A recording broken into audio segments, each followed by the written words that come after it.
Welcome to the Toyota Halftime. Let's go places. Quite what we expected. Ahmed Fareed, Devin McCourty, Chris Sims. So the Cleveland Browns, #1 defense in the NFL, giving up 270 yards a game. They have given up more than that in the first half alone to the Houston Texans. What are they doing? Well, what they're doing is they're facing a quarterback that's hot, right? C.J. Stroud, and then offensive coordinator Bobby Slowick. The game plan design he came up with on this over-aggressive Browns defense. But early on, Stroud under pressure, no problem. Just like we saw all regular season. Moves, slides in the pocket, throwing dimes on the money down the field, Devin. Man, we said it all pregame. This guy's a stud. But, like you said, Bobby Slowick drawing up this misdirection. Yes, we have motion coming. Are we handing it to him? Nope. Flipping out to Devin Singletary. Make him just look at all of the space right there. This Cleveland defense isn't used to having that much space. Definitely having not. to run and tackle. But it's the same thing. We're going to act like we're giving it to Singletary. Hey, pitch it to Nico Collins for the reverse. Right. Cleveland sees plays and they overreact to them at points right now. And we're seeing Houston and C.J. Stroud take advantage of that a lot. And we said it. This defense is all about coming downhill. It's attack. It's attack. So Houston decided when they watched the film, we're not going to be able to slow them down. But let's get them going one way. Right here. We talked about this as we were watching the game. Add-on blitzer. You block. JOK, he comes. He's like, I'm going to get a sack. He's supposed to be covering him man-to-man, but he's blocking. Your key in football is keep your eyes on your man. You let a guy go. Jordan shows off the Jets. 76-yard touchdown. That Cleveland Browns defense is fast. The Houston offense has looked faster in the first half so far. Right. Here's the good news if you're the Cleveland Browns. Offensively, Joe Flacco and company have found some open areas in that Texans defense. Yes, the thing is you've relied on your defense to slow down the other team, so when you score, you can make plays, and I think that's what we knew coming into the game. Flacco knows what defense Houston's going to play. Right. And you saw some of the play action, some of the intermediate passes. He got it out, and they were able to make some plays. They can move the ball.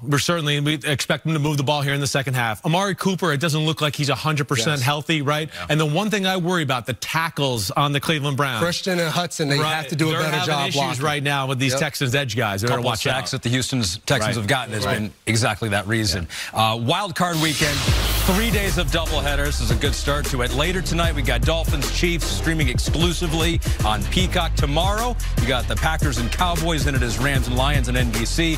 Steelers Bills postponed to Monday due to weather, and then you got Eagles and Bucks finishing it up. So we'll bring in Pro Football Talk's Mike Florio here. You got the Steelers in the playoffs, just mentioned that. Still questions, though, about Mike Tomlin's future, Mike. Yeah, and what he does every year, he's all in. Season ends, he takes a step back, reflects on where he is and where he's going. This year is a unique position for Mike Tomlin. For the first time ever, he's entering the last year of his contract. Never done that before. Has some things to think about. I'm told he's going to step back after the season ends, make a decision about his future with his family. He loves the team. He loves the young players that they have there.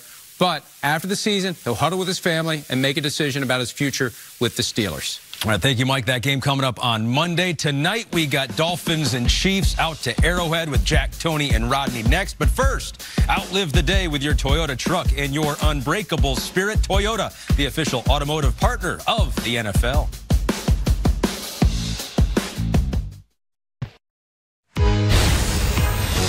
All right, halftime in Houston. Texans lead 24-14 in control there. Speaking of in control, Travis Kelce making his way into the stadium. Miami and Kansas City coming up tonight exclusively on Peacock.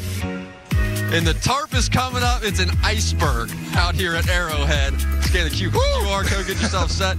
So the wind chill is going to be nearing -30, and you can feel it out here by kickoff.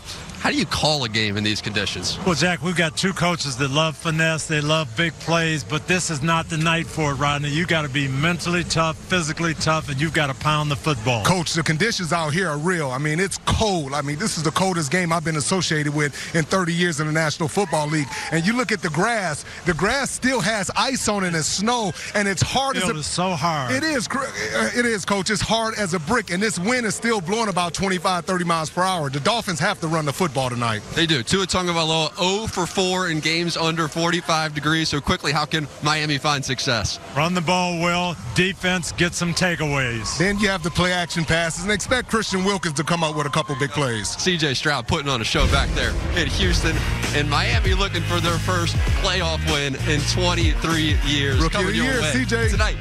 Big day. Playoff football. This has been the Toyota Halftime.